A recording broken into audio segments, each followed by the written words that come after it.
শুভ দুপুরে শুভেচ্ছা। যে মেয়েকে নিয়ে একটু রানীবাগানে গেছিলাম হেয়ার কাটিং করাতে।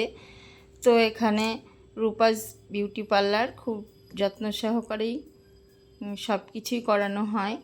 তো আমি ভাবছি যে মেয়েকে কি হেয়ার কাটিং করাবো।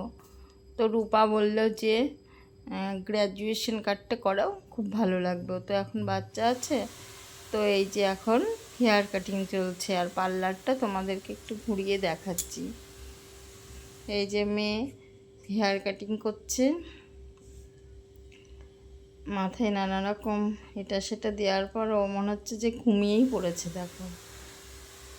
তো এই যে এখন চলছে, আমি ভিডিওটা বানাচ্ছি। খুব ভালোভাবে এখানে করা হয়,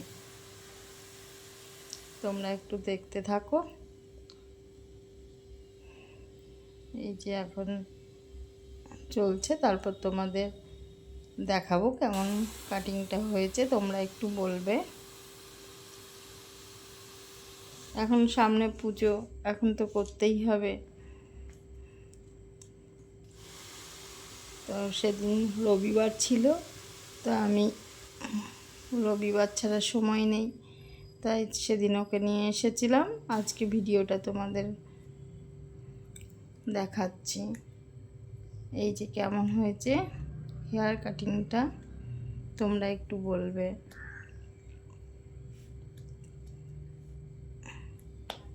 এই যে কতক্ষণ ধরে দেখো হেয়ার কাটিং চলছে।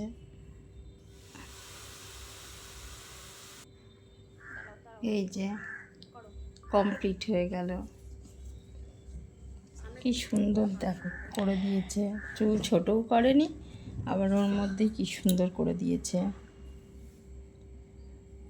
তোমাদের কেমন লাগলো সেটা তোমরা একটু জানাবে।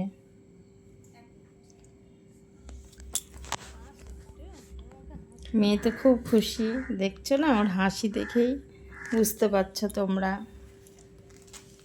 এই যে হয়ে গেল, দেখছো কত যত্ন সহকারে করে দিচ্ছে।